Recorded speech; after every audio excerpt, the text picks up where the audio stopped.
केंद्रीय गृह मंत्री अमित शाह ने संसद भवन में भीमराव अंबेडकर पर बयान क्या दिया, जिसको लेकर पूरे देश में उबाल है। विपक्ष जो है सदन से लेकर सड़क तक हंगामा मचाया हुआ है। पटना की बात की जाए तो बिहार की राजधानी पटना में भी कल जिस तरह की तस्वीरें आई थी, कांग्रेस के सदाकत आश्रम के बाहर कांग्रेस और भाजपा के कार्यकर्ता जो हैं आपस में भिड़ गए। एक तरफ से दोनों तरफ से जो है अंबेडकर जिंदाबाद के नारे लगाए जा रहे थे, तो वहीं पर आरोप प्रत्यारोप का दौर भी शुरू है, जहां एक और भाजपा कह रही है कि कांग्रेस के शासनकाल में डॉक्टर भीमराव अंबेडकर को जो है कांग्रेस जो है वह अछूता मानती थी, कांग्रेस के समय उनको वो इज्जत सम्मान नहीं दिया गया। तो वहीं पर भाजपा यह आरोप लगा रही है कि बाबा साहेब के नाम पर कांग्रेस जो है कहीं ना कहीं अपनी राजनीतिक रोटी सेकना चाहती है। देखिए, तमाम मुद्दों पर बातचीत करने के लिए मेरे साथ अखिल भारतीय अपराध विरोधी मोर्चा के राष्ट्रीय अध्यक्ष धनवंत सिंह राठौर जी हैं। धनवंत जी, आखिर सच कौन बोल रहा है? भाजपा इधर आरोप लगा रही है, कांग्रेस इधर आरोप लगा रही है। कांग्रेस कह रही है कि बाबा साहेब का अपमान अमित शाह ने किया है, जिस तरह उन्होंने बयान अंबेडकर पर दिया। आपने भी बयान सुना होगा, कैसे देखते हैं पहले इस बयान को? देखिए, अमित शाह का पूरा बयान देखने के बाद यह स्पष्ट रूप से दिखता है कि एक आरोप है विपक्ष पर कि आप सिर्फ भीमराव अंबेडकर जी का नाम लेते हैं, वोट के लिए लेते हैं, क्योंकि अंबेडकर जी के अनुयायी बढ़े हैं, समर्थक बढ़े हैं। तो उन्होंने कहा कि आप बार बार जो अंबेडकर करते हैं उसके जगह पर भगवान का नाम ले। भगवान मतलब कि हिंदू धर्म के लिए ही नहीं, भगवान मतलब ईश्वर हो, अल्लाह हो, या जो भी धर्म से आप आस्था रखते हैं, आप उनके नाम बार बार यदि लेंगे तो हो सकता है 7 जन्म आपका तर जाए। तो अमित शाह कहीं से बयान में ये नहीं है कि अंबेडकर जी का उन्होंने कोई अपमानित किया है, कोई विरोध किया है, लेकिन उनके अंदर एक कुंठा जरूर था कि अंबेडकर जी के बारे में जो भी नेता जो आगे बार बार चर्चा करते हैं, उनका अंबेडकर जी के सिद्धांत से लेना देना नहीं है, भीमराव अंबेडकर के सम्मान के प्रति आस्था नहीं है। उनका क्या काम है कि इस मुद्दे को कह के खाली अंबेडकरवादी वोट को कैसे हम अपने पास ला सकें, ये कहने का वहां सार था। और वो बिल्कुल सही था, क्योंकि अपने देश में कांग्रेस शुरू से रहा है। आप देखेंगे कांग्रेस ने भीमराव अंबेडकर को कितना बड़ा सम्मान दिया है। क्या उन्होंने राष्ट्रपति बनाया है, प्रधानमंत्री बनाया है? तो जो इनका आरोप है वो कहीं से ये है कि भीमराव अंबेडकर को राजनीति के रूप में उपयोग नहीं करिए, वोट की राजनीति के लिए उपयोग नहीं करिए, बल्कि सिद्धांत को लेकर चलिए। उनके सिद्धांत से आपका कोई कहीं ना कहीं दूर का रिश्ता नहीं है, लेकिन बार बार सिर्फ वोट के लिए कहते हैं।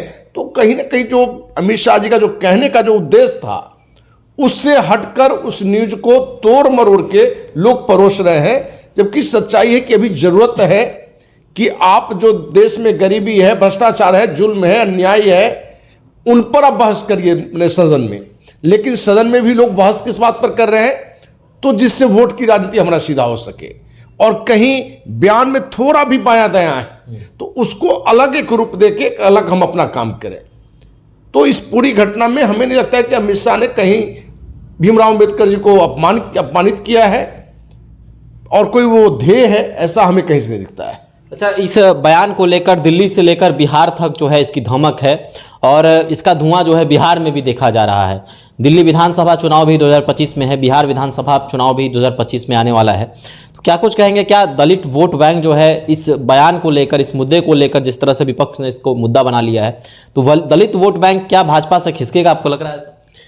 देखिए, इस मुद्दे पर दलित वोट जो सोच रहा है, राजनीतिक दल तो इसी ख्याल से उसकी मुहिम चला रही है विपक्ष में, लेकिन हमें कहीं से नहीं लगता है कि दलित इतने मने नासमझ हैं। ये जो सोचते हैं उनकी बेवकूफ़ी है। उनको ये खूब समझ में है कि अमित शाह ने कहा कि अंबेडकर जो आप कर रहे हैं वो वोट की राजनीति के लिए खाली करते हैं, उनके सिद्धांत पर चलिए ना। और ये नाम ही लेना है तो भगवान का नाम लीजिए, आप जिस धर्म से आस्था रखते हो। भगवान मतलब सिर्फ हिंदू धर्म नहीं है, मैंने भगवान मतलब ईश्वर हो, अल्लाह हो, या जो भी धर्म के जहां आस्था है। क्योंकि आप सिर्फ अंबेडकर जी का नाम इसलिए ले रहे हो अंबेडकर, क्योंकि आप कहीं ना कहीं से वोट की राजनीति अपने तलाशते हो।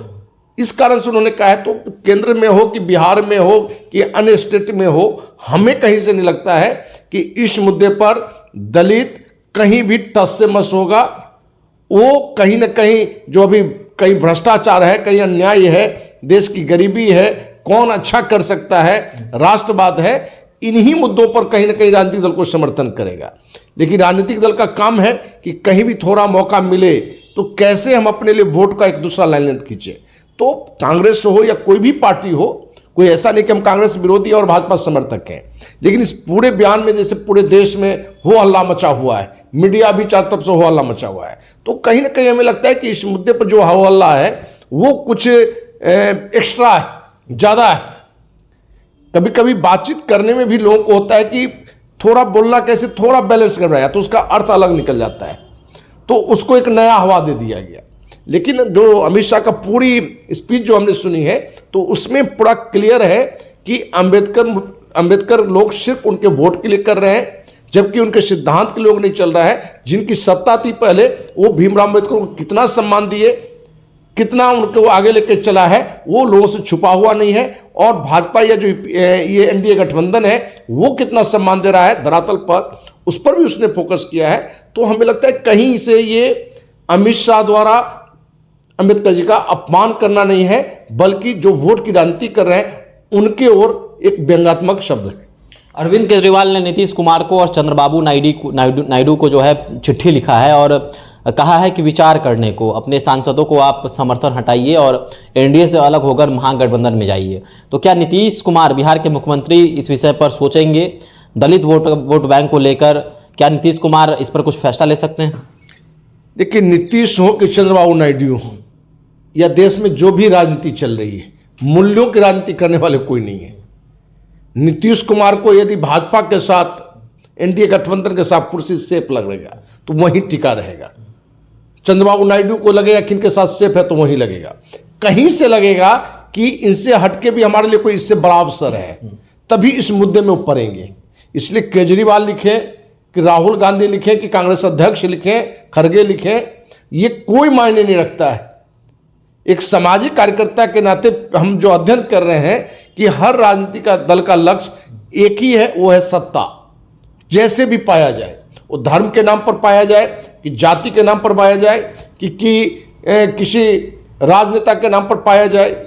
अब भीमराव अंबेडकर जी पूरे देश के हैं, संविधान निर्माता हैं, संविधान के जनक हैं, इससे कौन अछूता हो सकता है। उनका अपना एक सिद्धांत रहा है जिसको पूरा देश मानता है।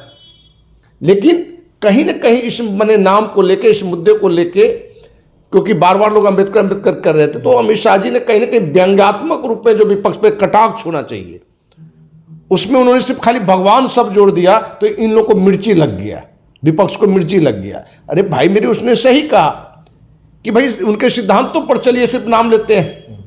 यदि नाम लेना तो भगवान का नाम लीजिए। भगवान का मतलब एक है, सिर्फ हिंदू धर्म के, किसी भी धर्म में आस्था है, हर किसी का ईश्वर है, अल्लाह में विश्वास करिए, जो भी धर्म में विश्वास करिए। तो कहीं ना कहीं अमित शाह का भीमराव अंबेडकर जी का कहीं से अपमान करना लक्ष्य में नहीं था, ना उद्देश्य में, ना तो भाषा में था। लेकिन थोड़ा राजनीति में थोड़ी सी बायां दायां कोई शब्द होता है तो उसको लोग दूसरा लाइन दे देता है। लेकिन हमें लगता है कि पूरी स्पीच सुनने के बाद कहीं से नहीं लगता है कि अमित शाह भीमराव अंबेडकर जी को अपमानित कर रहे थे, ऐसा कहीं से नहीं दिखता है। चलिए, तो धनवंत सिंह राठौर जी का कहना है कि अमित शाह का बयान जो है कहीं भी अंबेडकर को अपमानित करने वाला नहीं था।